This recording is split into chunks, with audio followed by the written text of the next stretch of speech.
ప్రతిదినము దేవుని కృపావార్త కొరకు ఎదురు చూస్తూ ప్రార్థిస్తున్న ఆత్మీయులారా, నేటి వాగ్దానం, నీవు నన్ను నమ్ముకొంటివి గనుక నిశ్చయముగా నిన్ను తప్పించేదను. ఇర్మియా గ్రంథం 39:18.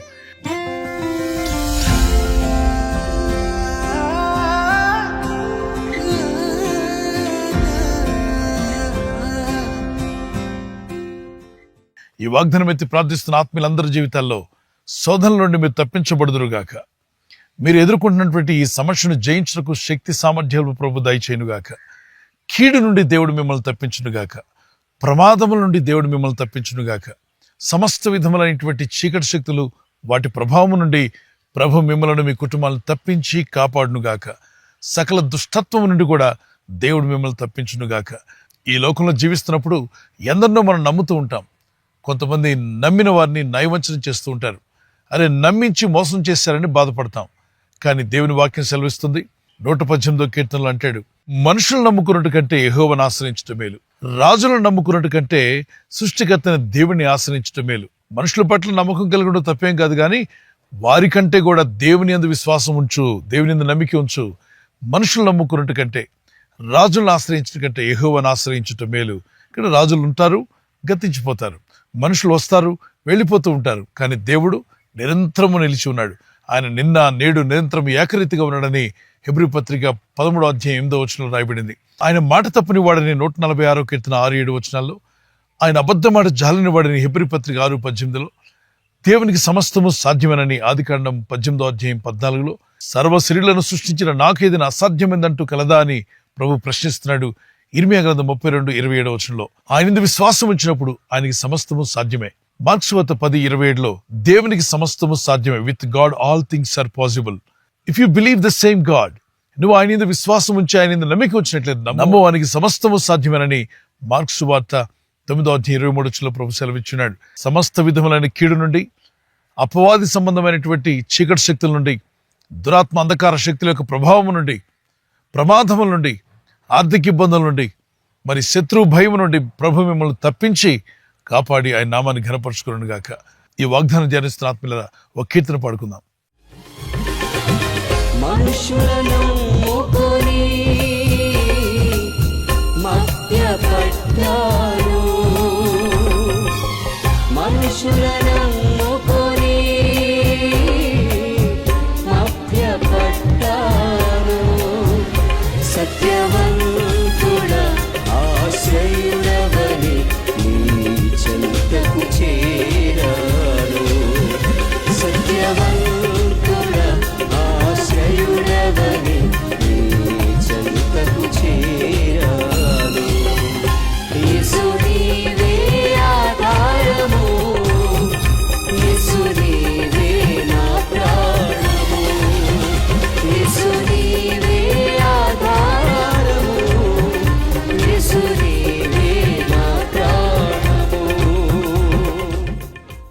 ఒక సింగిల్ మదర్ ఎంతగానో దుఃఖంతో వేదంతో ఉన్నప్పుడు ఆమె 2 కుమారులు తీసుకుని దేవుని దగ్గర ప్రార్థించి, దేవా, ఒక ఆలోచన నాకు దయచేయి. నా బిడ్డల్ని ఎలా పోషించుకోవాలి, నా కుటుంబాన్ని ఎలా నెట్టుకొని ముందుకు వెళ్లాలో తగిన జ్ఞానం ఇమ్మని ప్రార్థించింది. ఆ సహోదరి ప్రార్థన విన్నాడు దేవుడు. 2 రాజుల గ్రంథం 4వ అధ్యాయంలో, ఎటు తోచని పరిస్థితుల్లో, ఏం చేయాలో అర్థం కాని పరిస్థితుల్లో ఆమె దైవజనుని ఎదుకు వెళ్ళి, దైవజనుడు నా కొరకు ప్రార్థించండి, నేనేం చేయాలో అర్థం కావట్లా, ఎటు తోచట్లేదు నాకు, నా పిల్లల్ని ఏ విధంగా పోషించుకోవాలి, నేను సింగిల్ మదర్ని, నా కుటుంబాన్ని ఎలా నడిపించుకోవాలని నాకు అర్థం కావట్లా, సహాయం చేయమని ఆమెకున్న పరిస్థితిని, ఆమెకున్న స్థితిగతుల గురించి ప్రార్థన సహాయం కోరింది. దైవజనుడు నిజమైనటువంటి ఆత్మీయుడైనటువంటి దైవజనుడు, యథార్థమైన దైవజనుడు, అపవిత్రత లేనటువంటి దైవజనుడు ఆమె పరిస్థితి అర్థం చేసుకుని ఆమె కొరకు ప్రార్థించి ప్రభు ఇచ్చిన ఆలోచన చెప్తాడు. అమ్మా, నువ్వు ఇంటికి వెళ్ళు, నీ దగ్గర ఉన్న ఆయిల్ ఉంది కదా, ఆ ఆయిల్ని ఎంత ఉంటుంది, కొద్దిగా ఉందయ్యా, ఆయిల్ తీసుకువెళ్ళి ఒక్కొక్క పాత్రలో కొద్దిగా పోయి, పోస్తే ఉన్న ఆయిల్ అయిపోతుంది కదా, నేను చెప్పింది చేయమ్మా, వెళ్ళు, నీ ఇంట్లో ఉన్న పాత్రలు, ఒకవేళ పాత్రలు సరిపోకపోతే పక్కింటి వాళ్ళ పాత్రలు కూడా తీసుకుని, ఆ పాత్రలన్నింటిలో కూడా నీ దగ్గర ఆయిల్ ఏదైతే ఉందో ఆయిల్ కొద్దిగా పోస్తూ వెళ్ళు. అలా ఉన్న ఆయిల్ని తీసుకువెళ్ళి ఒక్కొక్క పాత్రలో పోస్తే ఏమవుతుంది? ఎదురు ప్రశ్నలు వేళ దైవజనుడు చెప్పాడు, దేవుడిచ్చిన ఆలోచన, ఇందులో ఏదైనా మేలే జరుగుతుంది అని చెప్పి పరుగున ఇంటికి వెళ్తుంది. తన కుమారుని పిలిచింది, పాత్రలన్నీ తీసుకొచ్చి వరుసగా నిలబెట్టింది. పక్కింటి వాళ్ళ, ఎదిరింటి వాళ్ళ పాత్రలు కూడా అడిగింది. ఆ వెజల్స్ అన్ని తీసుకొచ్చి అక్కడ పెడితే ఆమెకున్న ఆ కొద్ది ఆయిల్ తీసుకుని వెళ్ళి దైవజనుడు చెప్పినట్టుగానే ఆమె ఇంట్లో ఉన్నటువంటి ఆ వంటగదిలో ఉన్న కొద్ది ఆయిల్ తీసుకువెళ్ళి ఒక్కొక్క పాత్రలో పోయడం ప్రారంభించింది. ఒక అద్భుతం జరిగింది అక్కడ. ఏంటి ఆశ్చర్యం అంటే, చూడండి, కొన్నిసార్లు ఫారెస్ట్ ప్రాంతాల్లో, కొండ ప్రాంతాల్లో, కొండల్లో కూడా నీరు వస్తుంటుంది. అది నీటి ఊట అంటాం. బండలో నీళ్ళు వస్తూనే ఉంటుంది.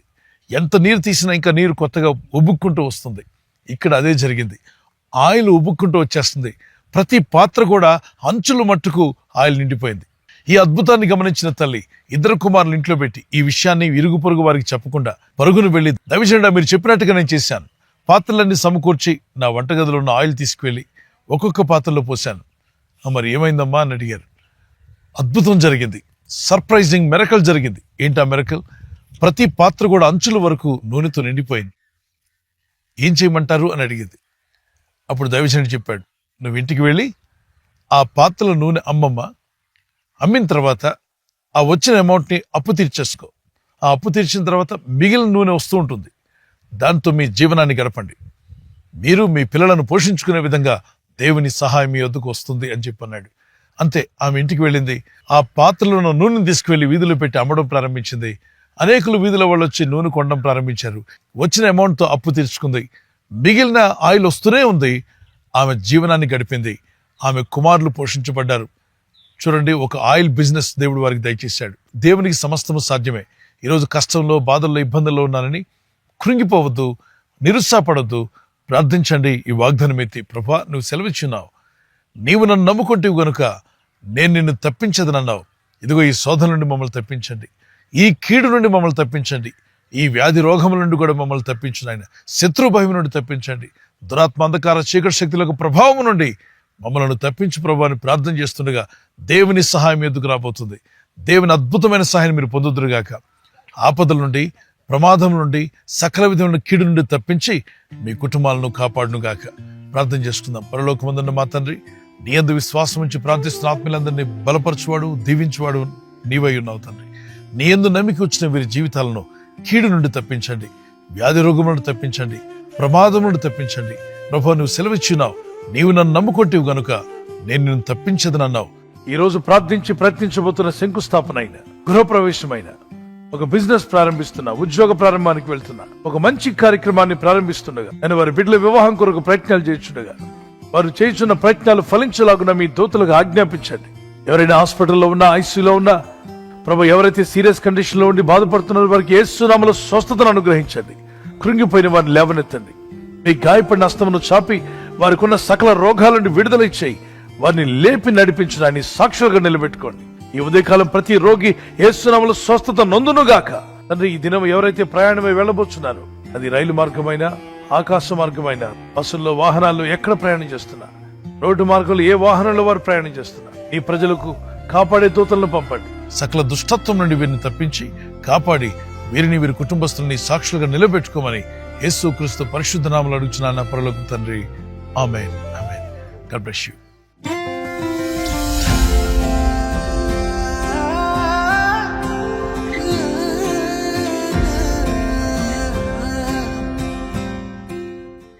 బర్త్డే, పుట్టినరోజు జరుపుకునే వారికి happy birthday to you, many more returns of the day. God bless you. మీకు వాగ్దానం ఇర్మియా గ్రంథం 39:18 నీవు నన్ను నమ్ముకొంటివి గనుక నిశ్చయముగా నేను నిన్ను తప్పించదును. ఈ వాగ్దానంతో ప్రభు మిమ్మల్ని దీవించి బలపరిచి ఆయన సాక్షులుగా మిమ్మల్ని నిలబెట్టుకును గాక. Once again happy birthday to you, many more returns of the day. God bless you. ఈ దినం వెడ్డింగ్ యానివర్సరీ జరుపుకునే వారికి we wish you happy anniversary, many more returns of the day. మీరు ప్రతి విషయంలో పూర్ణ ఔదార్యము, భాగ్యము గలవారు అన్నట్లు మీ నీతి ఫలము వృద్ధి పొందించును. 2 కొరింథీయులు చాప్టర్ 9:10, 2 కొరింథీ పత్రిక 9:10 I will enlarge the harvest of your righteousness. ప్రభువైన దేవుడు ఈ వాగ్దానంతో మిమ్మల్ని దీవించి బలపరిచి దంపతులను మిమ్మల్ని నిలబెట్టును గాక. భార్య భర్తకు లోబడాలి, భర్త భార్యను ప్రేమించాలి. ఇవి ప్రభు ప్రేమతో ఇచ్చిన మాటలు. మీరిరువురు ఈ మాటలకు లోబడగలిగితే మీ కుటుంబం, మీ దాంపత్య జీవితం అద్భుతంగా ఉంటుంది. పరిశుద్ధాత్ముడు మీ మధ్యలో ఉండి మీ జీవితాలను ఆదర్శ దంపతులుగా చేసి దీవించి ఆస్వాదించునుగాక. మీరు అనేక యానివర్సరీలు జరుపుకునే కృపా సహాయం దంపతులని మీకు ప్రభు దయచేయునుగాక. God bless your family. ఈ ఛానల్ ను మీరు సబ్స్క్రైబ్ చేసుకోవడం వలన 2 పనులు జరుగుతున్నాయి. ఒకటి, సువార్త జరుగుతున్నది, ఆత్మలు రక్షించబడుతున్నాయి. రెండవది, పేదలకు, అనాథలకు ఈ ఛానల్ ద్వారా సహకారం అందించడం జరుగుతుంది. మనం సబ్స్క్రైబ్ చేసుకోవడం వలన అందరికీ సహాయం చేసిన వారమవుతున్నాం. ఖచ్చితంగా ఈ యూట్యూబ్ ఛానల్ ను సబ్స్క్రైబ్ చేసుకొని బెల్ బటన్ ను క్లిక్ చేయండి. మీకు వెంటనే మెసేజెస్ పంపబడతాయి.